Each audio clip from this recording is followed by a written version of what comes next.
si tu me dis c'est quoi l'oraison, je dis c'est tout mon être, parce que c'est ce que je cherche, ce que j'ai toujours cherché, Dieu là.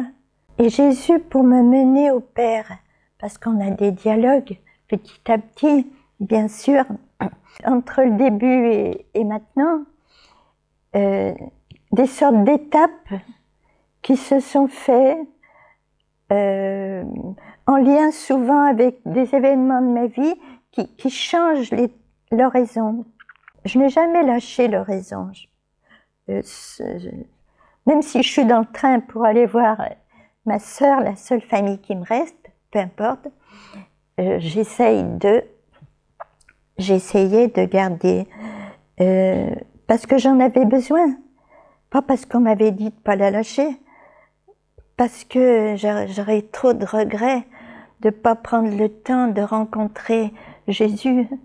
Si jamais quelque chose s'était mal passé dans un moment de raison, j'appelle mal passé, il arrive un temps où je cherche encore l'amour de Jésus comme il était hier, avant, ou je ne sais pas quand. Je cherche des consolations à tout prix, j'insiste, je revendique. Et puis Jésus me fait comprendre, peu à peu, des choses que j'ai à changer dans mes comportements, y compris avec lui. Mais il n'y a pas lui et le dehors, c'est la même chose, c'est toujours moi. C'est-à-dire, je suis guérie, Jésus me guérit de blessures multiples de toute la vie. Je ne suis pas jeune.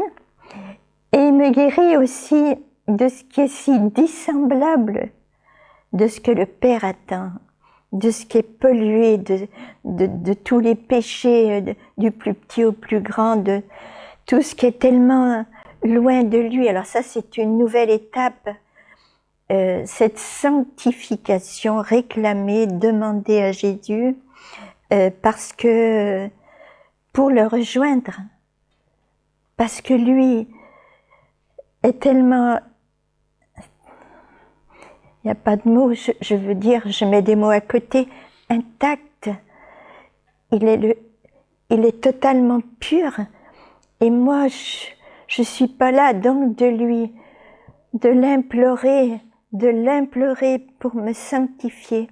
Je fais une parenthèse là, parce que depuis cette époque, et je le dis pour tout le monde, simplement le fait de se tourner vers Jésus, déjà c'est une sanctification.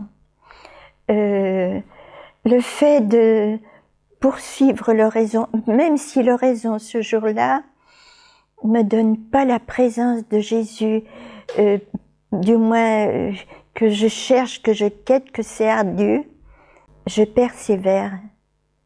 Jésus est là quand même si c'est moi qui fais obstacle. Et je ne sais pas toujours de quoi il s'agit, mais Jésus va me faire comprendre. C'est-à-dire que l'oraison, pour moi, et je pense que c'est vrai pour tous, c'est un chemin de transformation, mais mené avec une telle, on dirait un tel tact dans notre monde à nous, une telle délicatesse, une telle douceur et une telle fermeté en même temps, qu'on ne peut que suivre. Jésus a dit, je suis le chemin. Il est vraiment, effectivement, dans l'oraison, le chemin lui-même. Donc, peu à peu, dans l'oraison, en avançant dans le temps, je saute des étapes en parlant comme ça. L'oraison me réclame de lâcher prise à tout. Mes réclamations de consolation, ceci, cela, tout ce qu'on voudra. Toutes mes demandes les plus petites, même formulées sur la pointe des pieds, c'est plus ce que Jésus veut. Il réclame plus, de plus en plus. Il nous veut plus loin. Soyez parfaits comme notre Père est parfait. Mais je l'entends d'une autre oreille que quand je le lisais dans les évangiles. C'est-à-dire, là, tout lâcher, y compris une quelconque volonté, sauf la tienne. Permets-moi de discerner ce que tu attends de moi.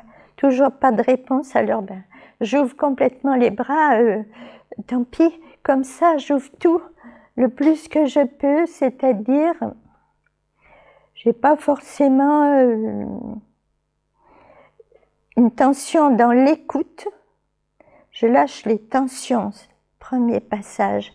Puis après, consciemment, je vais vouloir lâcher tout ce qui n'est pas la volonté de Jésus, c'est-à-dire je ne sais pas ce qu'elle est, mais je lui fais totale confiance, il me mène, c'est lui qui me mène et me mènera jusqu'au bout vers le Père.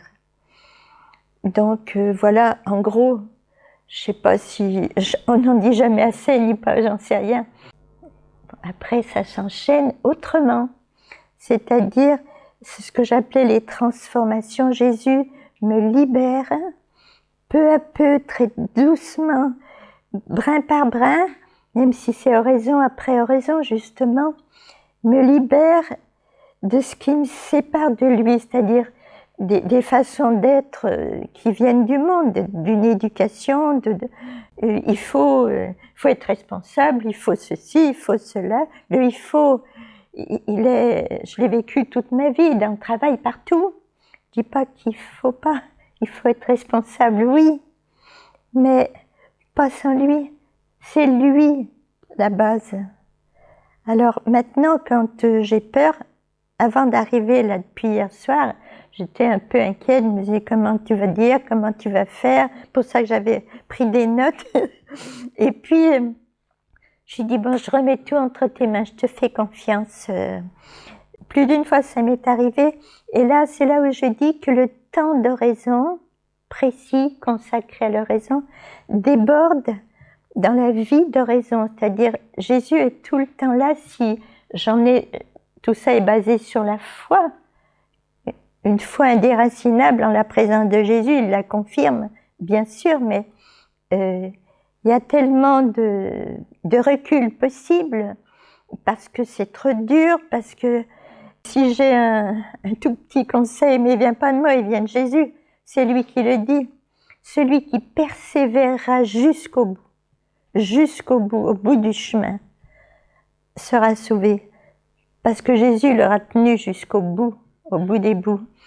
Donc la persévérance, mais là quand même, je me suis dit hier soir ça, même si quelqu'un lâche, arrête, pour un motif X, et puis, bon, on connaît tous l'enfant prodigue, un temps après, non, il veut revenir, donc il se repent. Et là, mais Jésus va le prendre sur son cœur, jusqu'à ce qu'il pleure plus. Voilà, je veux dire ça, c'est Jésus. Il pardonne tout. Ça ne veut pas dire qu'on peut faire n'importe quoi. On n'a pas envie de faire n'importe quoi quand il est là. On a envie de le suivre le mieux qu'on peut. Voilà quoi. Très bien, Suzanne. Merci beaucoup pour tout ce que tu nous as livré ce soir. Donc, nous sommes heureux de t'avoir écouté et je pense que ce témoignage va parler au cœur de chacun.